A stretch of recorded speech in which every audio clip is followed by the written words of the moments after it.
Assalamualaikum warahmatullahi wabarakatuh. Perkenalkan, nama saya Kendani Suara Ahmad, program studi Manajemen Manajemen, Fakultas Ekonomi, Universitas Negeri Indonesia.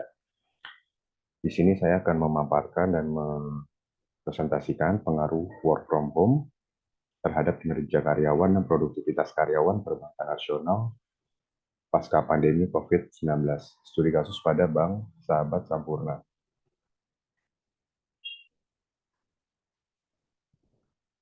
Oke, latar belakang dari penulisan ini. Pandemi COVID-19 telah menyerang seluruh negara dan memberikan dampak buruk yang sangat besar bagi kehidupan manusia. Seluruh sektor mengalami dampak yang buruk. Salah satu yang sangat berdampak adalah sektor ekonomi. Banyak perusahaan yang tidak dapat menjalankan operasional usaha, baik perusahaan, produk maupun jasa.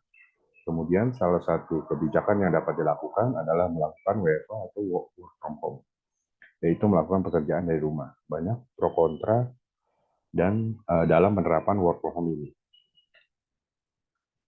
Kemudian dari sisi perumusan masalah, satu, apakah bekerja dari rumah berpengaruh positif terhadap kinerja karyawan Bank Sahabat Sampurna.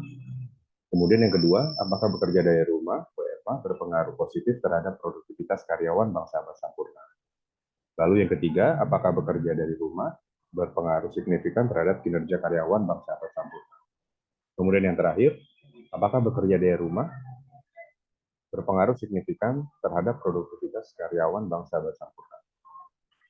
Oke, kemudian selanjutnya tujuan dari penelitian ini adalah untuk menganalisa pengaruh positif WFH terhadap kinerja karyawan Bank Sahabat Sampurna. Kemudian untuk menganalisis pengaruh positif WFH terhadap produktivitas karyawan Bank Sampurna. Kemudian yang ketiga untuk menganalisis signifikan pengaruh WFH terhadap kinerja karyawan Bank Sahabat Sampurna. Dan yang terakhir untuk menganalisis signifikansi pengaruh WFH terhadap produktivitas karyawan Bank Sahabat Sampurna. Lalu dari manfaat penelitian itu ada dari manfaat teoritis dan manfaat praktis. Dari manfaat teoritis itu adalah bagi dunia pendidikan dan bagi instansi itu sendiri. Kemudian dari manfaat praktis adalah bagi peneliti, bagi perusahaan, dan bagi pihak lain atau pihak luar. Selanjutnya adalah landasan teori. Landasan teori di sini ada tiga, yaitu teori dari work from home itu sendiri, kinerja, dan produktivitas pegawai. Untuk work from home itu bekerja dari rumah tanpa harus ke kantor dan memiliki tingkat fleksibilitas waktu yang cukup tinggi. Kemudian kinerja pegawai, kemampuan keterampilan, dan hasil kerja yang ditunjukkan oleh seorang karyawan dalam menjalankan tugas tanggung jawab di tempat kerja. Lalu kemudian ada produktivitas pegawai, adalah kemampuan karyawan yang dalam berproduksi dibandingkan dengan input yang digunakan. Seorang karyawan dapat dikatakan produktif apabila mampu menghasilkan barang atau jasa sesuai dengan yang diharapkan dalam waktu yang singkat atau tepat.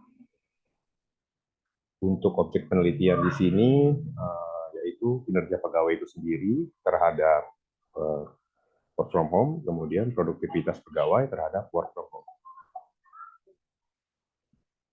Selanjutnya untuk hipotesis itu berdasarkan latar belakang dan permasalahan dan rumusan masalah dan tujuan penelitian, maka di rumusan hipotesis penelitian yaitu diduga work from home berpengaruh positif dan signifikan terhadap kinerja dan produktivitas pegawai pada Bank Sahabat Sampurna.